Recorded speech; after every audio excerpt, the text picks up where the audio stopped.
अब स्टॉक्स में stop loss और टारगेट अगर आपको एक साथ लगाना है जब आप ट्रेड लेते हो तो वो हम कैसे लगा सकते हैं, ये हम आज की वीडियो में देखेंगे। और इसके क्या कुछ अलग से चार्जेस होते हैं या नहीं होते हैं ये भी हम समझेंगे, और किन बातों का आपको ध्यान रखना है स्टॉप लॉस और टारगेट एक साथ लगाते समय ये भी मैं आपको बताऊंगा। तो आपको अगर फ्यूचर एंड ऑप्शंस में भी अगर आप ट्रेड करते हो तो उसमें भी आप सेम प्रोसेस यूज़ कर सकते हो, और स्टॉक्स में भी ट्रेड करते हो तो सेम प्रोसेस यूज़ कर सकते हो। तो मैं आपको स्टॉक्स का एग्जांपल दे देता हूँ, क्योंकि काफ़ी लोग आप में से स्टॉक्स में भी ट्रेड करते हो। तो इसके ऊपर मैं सर्च कर लेता हूँ कोई भी स्टॉक जिसमें भी आपको ट्रेड करना हो। जैसे मान लेते हैं कि मुझे ICICI बैंक में ट्रेड करना है, तो मैंने ICICI सर्च किया, ये बैंक आ चुकी है, इसके ऊपर मैं क्लिक करूँगा। क्लिक करने के बाद आपको इधर काफ़ी सारे ऑप्शन मिलते हैं। आपको सबसे पहले समरी वाले ऑप्शन में जाना है। समरी वाले ऑप्शन में जाओगे आप तो आपको बाय का बटन मिलता है, सेल का बटन मिलता है। तो आपको ये दो बटन्स यूज़ नहीं करने हैं जब आपको टारगेट और स्टॉप लॉस एक साथ लगाना है। आपको क्या करना है, आपको सिंपली आकर ये जो GDT है इसके ऊपर क्लिक कर देना है। अब जैसे ही आप इधर क्लिक करोगे, क्लिक करने के बाद सबसे पहले आपको ऑप्शन आ जाता है क्वांटिटी का, कि कितनी क्वांटिटी आप बाय करना चाहते हो। जैसे मैं अगर एग्जांपल के लिए एक क्वांटिटी बाय करना चाहता हूँ, फिर बाय करना चाहते हो या सेल करना चाहते हो आप बाद में भी चेंज कर सकते हो। हम फिलहाल बाय का एग्जांपल ले रहे हैं। बाकी अगर आपको लिमिट ऑर्डर लगानी है तो वो आप इधर से लगा सकते हो। अगर आपको मार्केट ऑर्डर लगानी है, तो आप इसके ऊपर क्लिक करके इफ़ प्राइस इज अबव पर क्लिक करोगे तो वो भी आपको अगर ऑप्शन मिल जाता है।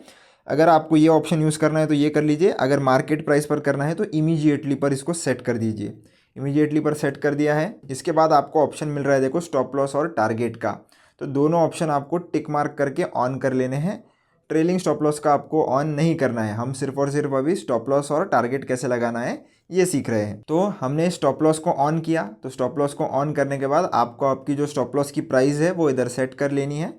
तो मैं 1378 को मेरी जो स्टॉप लॉस की प्राइस है वो सेट कर ले रहा हूँ, और टारगेट मुझे 1384 पे चाहिए। तो उस हिसाब से मैंने अपनी जो प्राइस है वो सेट कर ली है। और वो परसेंटेज टर्म्स में कितना है वो आपको इधर देखने के लिए मिलेगा। टारगेट को हम थोड़ा और बढ़ा देते हैं, 1390 तक कर देते हैं। तो आपको परसेंटेज टर्म्स में लगाना है तो आप इधर भी वो फिल कर सकते हो, आपके नंबर्स ऑटोमेटिकली उस हिसाब से एडजस्ट हो जाएंगे। और अगर आपको नंबर्स के टर्म्स में लगाना है, प्राइस के टर्म्स में लगाना है, तो परसेंटेज ऑटोमेटिकली जो है वो एडजस्ट हो जाता है। तो आपको कोई भी कैलकुलेशन करने की ज़रूरत नहीं है। आपको ये सही लगता है तो ये एंटर कीजिए, आपको परसेंटेज सही लगता है तो आप परसेंटेज एंटर कीजिए। बाकी आपका जो SL यानी कि जो स्टॉप लॉस का ऑर्डर होता है वो MPP से प्रोटेक्टेड होता है। MPP का मतलब कि आपका स्टॉप लॉस का जो ऑर्डर है वो जहाँ पर ट्रिगर होगा उसी के आसपास वो एग्जीक्यूट होगा। ज़्यादा डिफरेंस नहीं रहेगा आपकी ये जो ट्रिगर प्राइस है और जो एग्जीक्यूशन प्राइस है उसमें, क्योंकि हम जो भी इधर प्राइस लगा रहे हैं ये ट्रिगर प्राइस है। इसको हम अगर एडिट में जाएंगे तो मार्केट प्राइस प्रोटेक्शन हमें ये देखता है कि लिमिट ऑर्डर भी हम अगर प्लेस करते हैं तो वो 0.5 से लेकर तो 25% के बीच में ही वो जाने वाला है। अगर आपको टारगेट के लिए भी लगानी है तो आप इधर से सेलेक्ट कर सकते हो। इन्होंने सिर्फ और सिर्फ 1% का MPP लगा कर रखा है, यानी कि जो भी प्राइस आपने स्टॉप लॉस की इधर डाली है उसके 1% ऊपर नीचे हो सकता है मैक्स टू मैक्स। मोस्टली वो जिस प्राइस पर है उसी प्राइस पर होता है, पर इन केस लिक्विडिटी नहीं है उतनी इनफ तो 1% का ही मार्जिन जो है वो ऊपर नीचे होगा, और आपका जो ऑर्डर है वो स्टॉप लॉस का वहीं कहीं अप्लाई कर दिया जाएगा या एग्जीक्यूट कर दिया जाएगा। तो अप्लाई पर मैंने क्लिक कर दिया है। अब डिलीवरी इंट्राडे भी आपको चूज़ करना है तो कर सकते हो। इंट्राडे भी करोगे तो भी ये ऑप्शन जो है वो वैलिड रहता है इंट्राडे के लिए भी, और डिलीवरी करोगे तो भी ये वैलिड रहता है। डिलीवरी में करोगे तो GTT का हमारा जो ऑर्डर होता है उसकी वैलिडिटी होती है 1 साल की। मतलब आपका ये जो टारगेट और स्टॉप लॉस भी जो दोनों ऑर्डर है उनकी भी वैलिडिटी 1 साल की रहेगी। और अगर आप इंट्राडे सेलेक्ट करते हो तो इसकी वैलिडिटी सिर्फ और सिर्फ 1 दिन की रहेगी।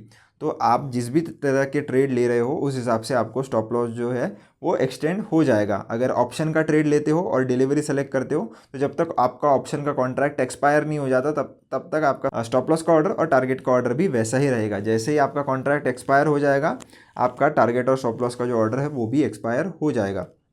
अभी मैं इसको आपको करके भी बता देता हूँ। इसको हम इंट्राडे पे सेलेक्ट कर लेते हैं और राइट स्वाइप जैसे मैंने कर लिया, आप देख सकते हो हमारा ये जो ऑर्डर है उसमें प्रॉफिट एंड लॉस अभी हमें दिखना शुरू हो गया है। GTT में आप देख सकते हो।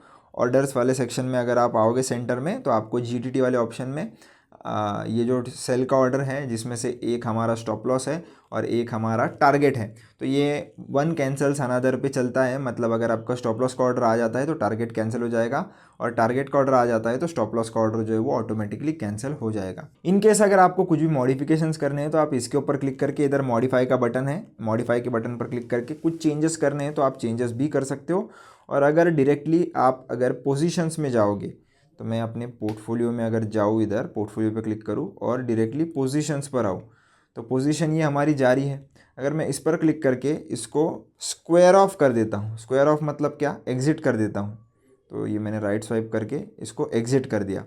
तो अब मैं अगर मेरे GTT में जाऊँगा, GTT आप देख सकते हो GTT में, तो यहाँ पर अभी तक आप देख सकते हो कि हमारा जो भी पोजीशन या GTT ऑर्डर है वो अभी भी जारी है। इसको आपको कैंसिल करना पड़ेगा। कैंसिल करने का कोई भी पैसा नहीं लिया जाता है आपसे। जब ये ऑर्डर एग्जीक्यूट होता तो ये आपसे पैसा लिया जाता, तो हमने इसको कैंसिल कर दिया है। और अगर आप इसे कैंसिल करना भूल जाओगे तो ये पेंडिंग ऑर्डर्स वैसे ही रह जाएगी। आप नहीं चाहोगे कि आपकी कोई भी पेंडिंग ऑर्डर्स रहे और आपका दूसरा कोई अलग से ट्रेड शुरू हो जाए। इसलिए हमेशा कंफर्म करना GTT में आकर कि आपकी कोई भी ऑर्डर पेंडिंग ना हो। सारी की सारी ऑर्डर जो है वो या तो कैंसिल हो जाए या तो एग्जीक्यूट हो जाए। हाँ, अगर आपने ट्रेड खुद से एग्जिट नहीं किया है तो आप रख सकते हो, पर अगर आपने ट्रेड खुद से एग्जिट कर लिया है तो फिर यहाँ पर कोई भी ऑर्डर पेंडिंग में नहीं रहनी चाहिए। होप आपको सारी चीज़ें समझ में आ गई होगी। बाकी जो भी चार्जेस है वो तो डायरेक्टली जैसे आपका स्टैंडर्ड ब्रोकरेज चार्ज जो भी लगता है फ्यूचर एंड ऑप्शंस के लिए उनके हिसाब से लगेगा, और स्टॉक्स के लिए उस हिसाब से लगेगा। बाकी आपका जो भी प्लान होगा अपस्टॉक्स का, क्योंकि अपस्टॉक्स में अलग अलग ब्रोकरेज प्लान भी होते हैं। मेरा फिलहाल के लिए 0 ब्रोकरेज प्लान शुरू है, आप देख सकते हो डिस्काउंटेड ब्रोकरेज। मेरे पास 30 दिनों के लिए मुझे कोई भी ब्रोकरेज नहीं है, तो मुझे ब्रोकरेज नहीं लगेगा। बाकी आपको देखना पड़ेगा कि आपका कौन सा प्लान जारी है, उसी हिसाब से चार्जेस लिए जाते हैं। जैसे नॉर्मली लिए जाएंगे स्टॉक्स ट्रेड करते हो उस हिसाब से उतने ही चार्जेस लिए जाएंगे। अगर फ्यूचर एंड ऑप्शंस में करते हो तो फ्यूचर एंड ऑप्शंस के जो भी स्टैंडर्ड चार्जेस है वही लिए जाते हैं। आप GTT ऑर्डर प्लेस करोगे उसके वजह से अलग कोई भी एक्स्ट्रा एडिशनल चार्जेस आपसे नहीं लिए जाते। होप आपको सारी चीज़ें समझ में आ गई होगी। वीडियो पसंद आया तो चैनल को सब्सक्राइब जरूर करना, वीडियो को लाइक जरूर करना। मिलता हूँ नेक्स्ट वीडियो में। धन्यवाद।